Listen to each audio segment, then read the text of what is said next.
I recently had the opportunity to speak with John Angelis, one of the leading cast members of STOMP, heading into their February show at the Indiana University Auditorium. Prior to the performance, John gives me some insight into his career, as well as what it's like being a member of the globally renowned percussion performance group. Here is that interview.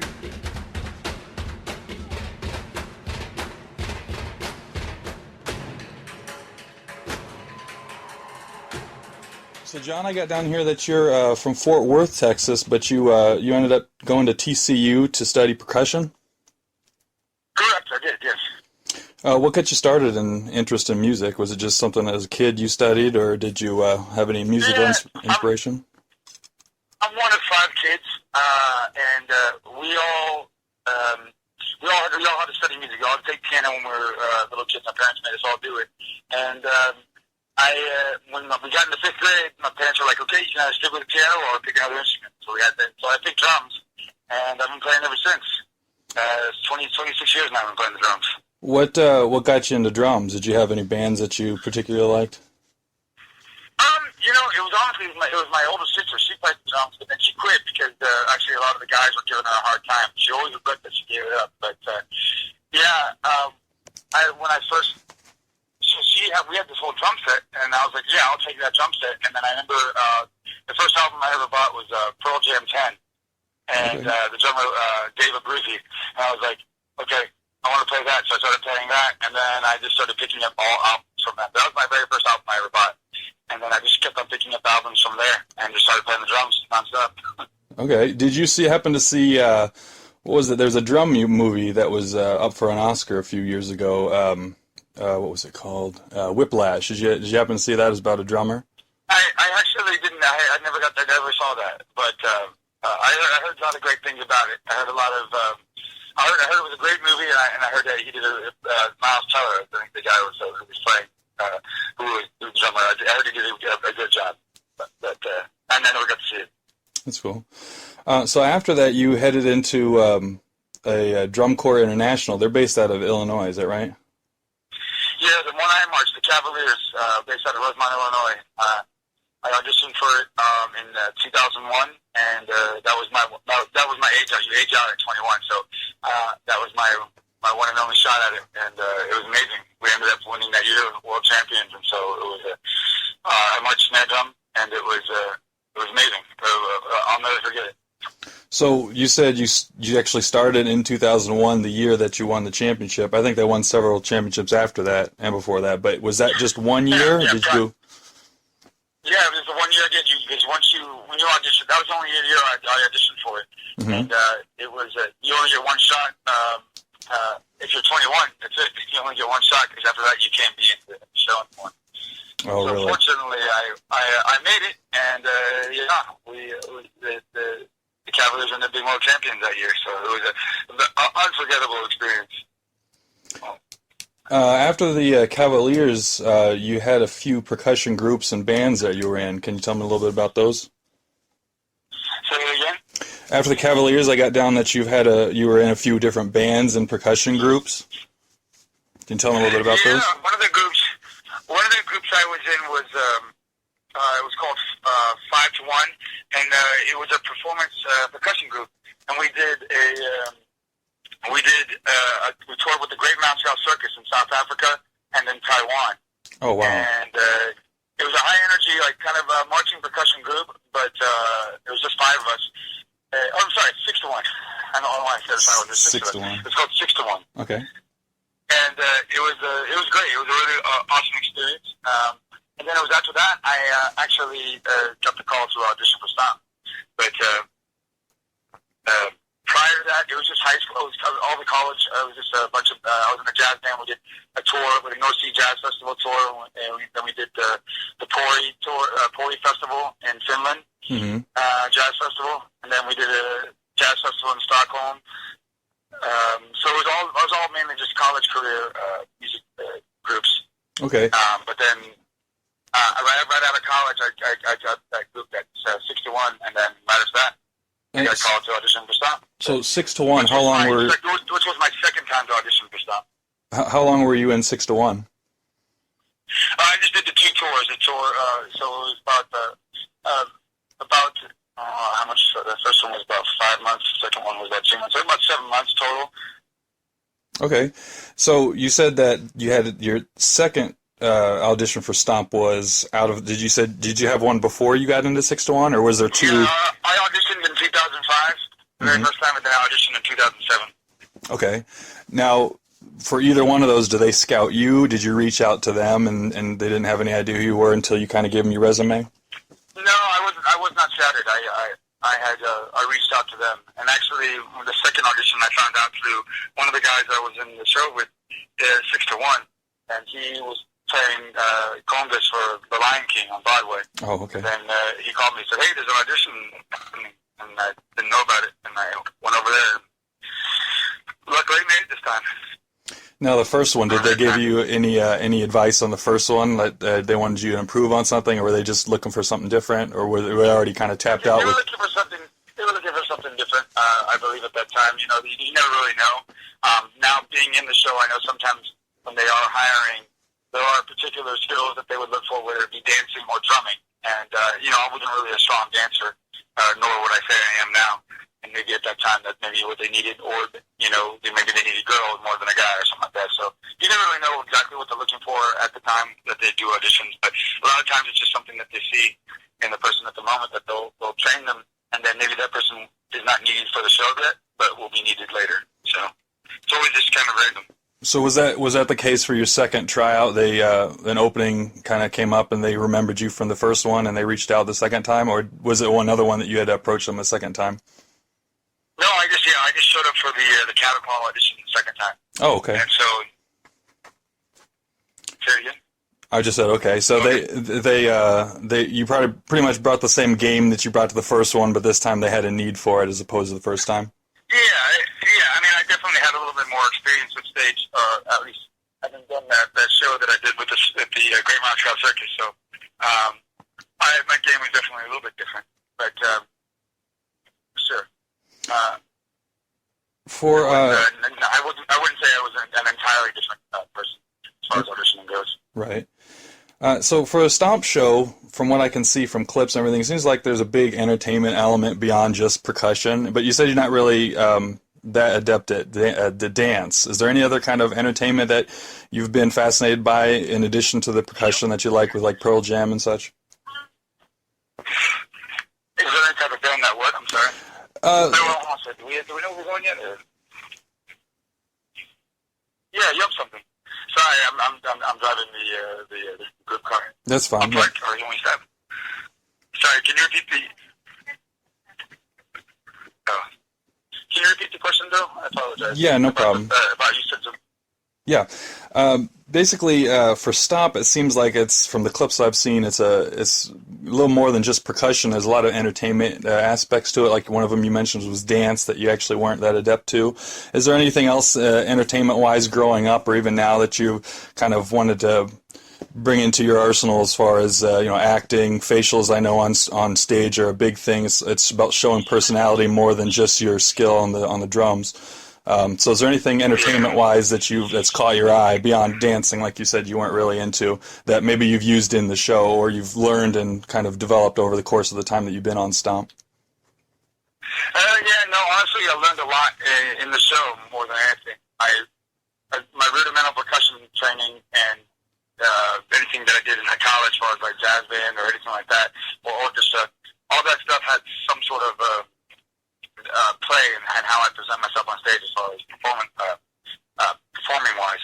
But actual like character or anything like that stuff, all that was learned in the show. I was honestly quite awful when I first started. As far as my stage presence. Mm-hmm. But after 8.5 years now, I got a good chunk of it figured out, but not all of it still. Right. So since you've been there for quite a while, can you tell me a little bit about how the show has evolved? Is it kind of the same core show year to year, or is it? Would you rather that? Since I'm doing this, forget. Sorry. You asked how the question, how the show has evolved.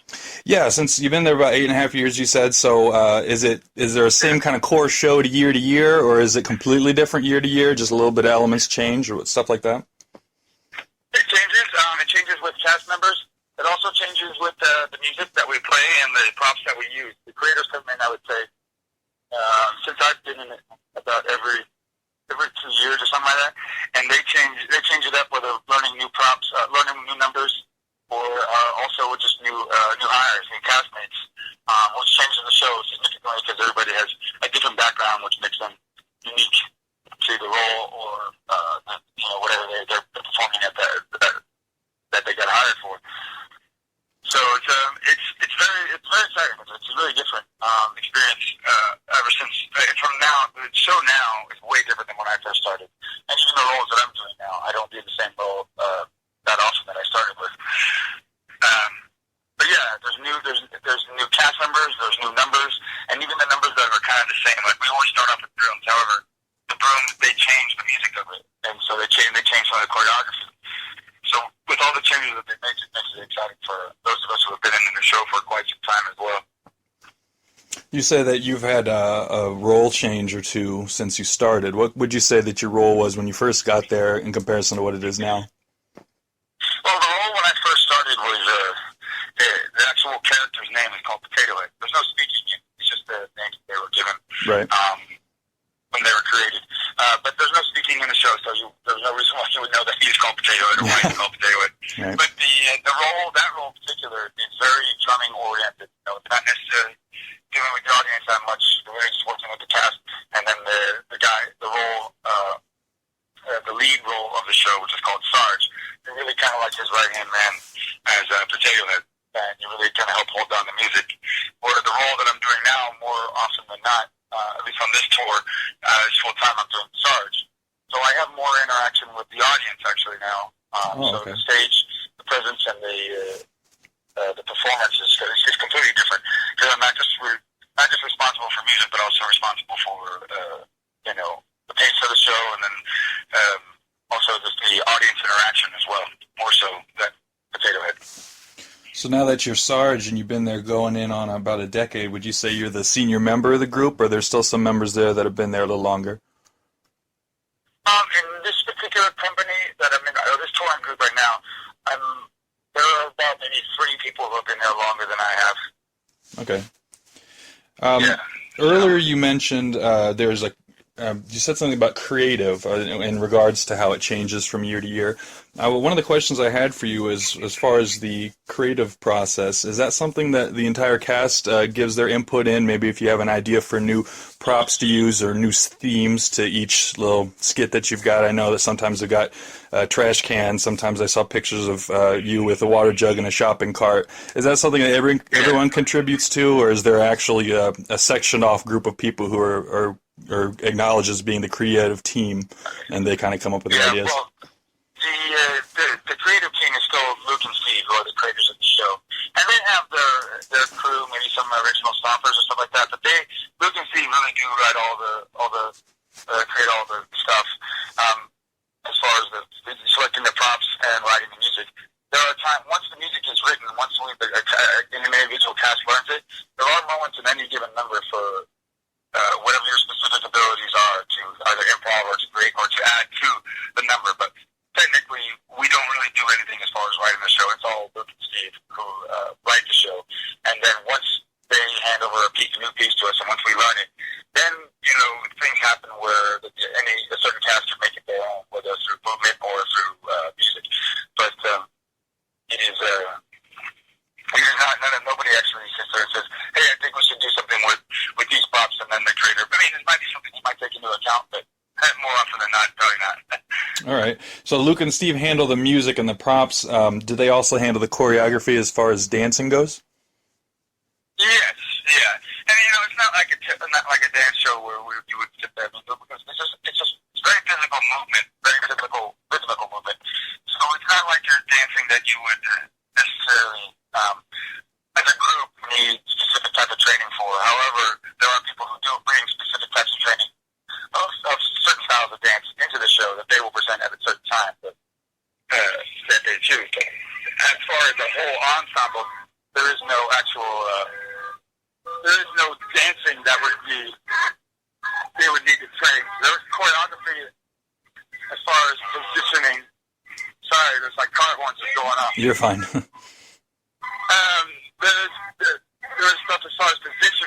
that we call the choreography. Like what cast member goes where, and at what point do they climb up the ladder, and what point do they go down, at what point, all that type of stuff, that type of choreography, yeah. So more like, I guess, in like theater, what would be considered blocking is what they also handle. Yeah. I mean, that's honestly, there is no like dance choreography, but there is choreography as far as like, Positioning, right, I guess. Positioning, and then just traffic. Being there 8 years, how many shows do you remember doing per year? Obviously not exactly, but is it up and down from year to year? Do you take some years off? Is there an off season? I've had through injuries or something like that. I maybe have taken some time off here and there. Maybe I'm talking like maybe a couple months here or a couple months there. I've been pretty much going straight at least 6 shows a week for 8 years. Oh wow, 6 shows a week. That's more than I expected. Yeah. What kinds of interesting places has the show taken you? Is it mostly in the States, or I imagine there's a lot of overseas stuff, but is it just state heavy, or is it pretty much equal amount overseas as well? In this tour, it's all state heavy. I've been to every single state in the United States. We've been to a lot of places over South America, and we've been to Canada, Central America, and then there is a European tour, which I met up with once, and I did a week in Italy. And but that was the only time I've done anything international as far as outside of the Americas with them. When I'm not doing this tour, I'm full-time in the New York sit-down cast. So. You said the New York sit-down cast? Yeah, there's a sit-down in New York that's been there for 23 years, I think. Okay. Or so. Tell me a little bit about that. What do they happen to do? Is it kind of like a smaller scale stage show, same as STOMP, or is it something different? Well, we pretty much do exactly the same show. There's a few numbers that we can't do just because of the theater is smaller. It only fits 330 people or something like that. So it's a considerably smaller venue, but it's very intimate. And honestly, a lot of times I think the show works better in that sense. However, with the young cast that we have out here on this tour and production, we're able to really perform big on a big stage and to a big audience. So it's been successful so far. So, but yeah, the New York it's a slightly dialed down, not a whole lot, slightly dialed down version of the touring company, just because of we just don't have the space on the stage. Right. Seems like there's a lot of complicated movement. I remember seeing a clip when I was trying to get an overview of what to expect of brooms being pushed around and actually released and being caught by another cast member. I saw some clips of a was like a Zippo lighter. It was really interesting how they used the turning the lighters on and off to create music. Those types of things seem like they can go wrong at an instant. Have you seen a lot of things go wrong, or have you done it so many times that everything's pretty much locked in? Anything that can go wrong has gone wrong. I mean, with the brooms breaking, we'll do the show. The brooms will be breaking. We have two crew members in the wings who will throw brooms, as far as halfway through the stage, and then we catch it when we break a broom. Anything that can go wrong has gone wrong, and it's exciting. It's live theater. We have to, we have to cover up mistakes. We have to cover up accidents, and just try to keep the show moving.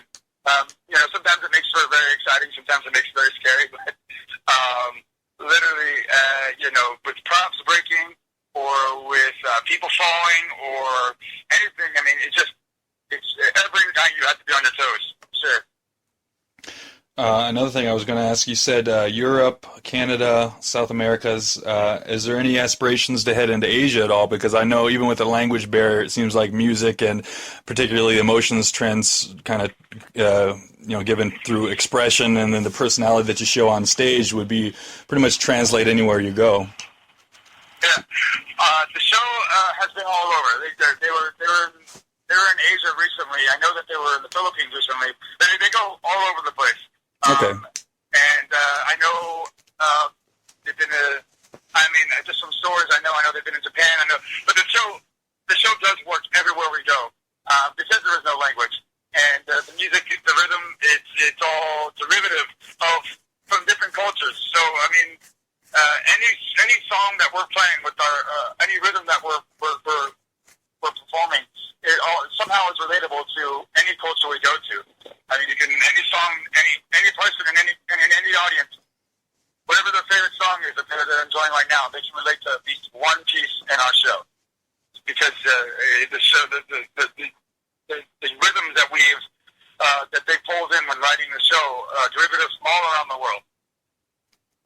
I definitely agree with everything that I've done as far as in entertainment. I think that the one language that goes across all borders is emotion, as being the center of all of arts and entertainment. So I think with Stomp, particularly not being a verbal or vocal performance, it's encapsulating that idea. Got a final question for you. What kinds of entertainment endeavors that you might have on the horizon? Do you plan on sticking with Stomp for the foreseeable future? Do you have any teaching that you're wanting to do, or anything in? I do have my teaching degree from college, but I'm not ready to teach yet. I still want to perform. I don't know how much longer I will be with Stomp. 8.5 years takes a toll on the body, and I still love the show. And when I do end up having to move on, I want to make sure that I still love the show when I do move on. So I'm still figuring that out yet, but I haven't quite figured it out yet. It's one of those things that I don't want to happen yet, so I don't want to think about it too much. But I know it's coming. Right. For sure. Right. Well, I'm going to be at the auditorium tomorrow, and I'm looking forward to seeing the show. Awesome. Very cool. I'm rooting for you, and I'm going to be writing up the article. If you want to take a look at it, it'll be on my website, gtvreviews.com. I might be able to hang around. I don't know if you've got any time afterwards, but maybe just shake hands and say hey to you tomorrow. Absolutely. I'll be around, because unfortunately, I have that show off. Oh, okay. It's a good thing, but also a bad thing. But I won't be in the show that night. But I'll be around. So if you're, I'm gonna watch the show. So if you're, let me know. Hit me up, or you can this is my cell phone number, so you can text me. I'll be in the audience. All right, sounds good. Thanks for the time, John. Yeah, buddy. Thank you. Take care. All right.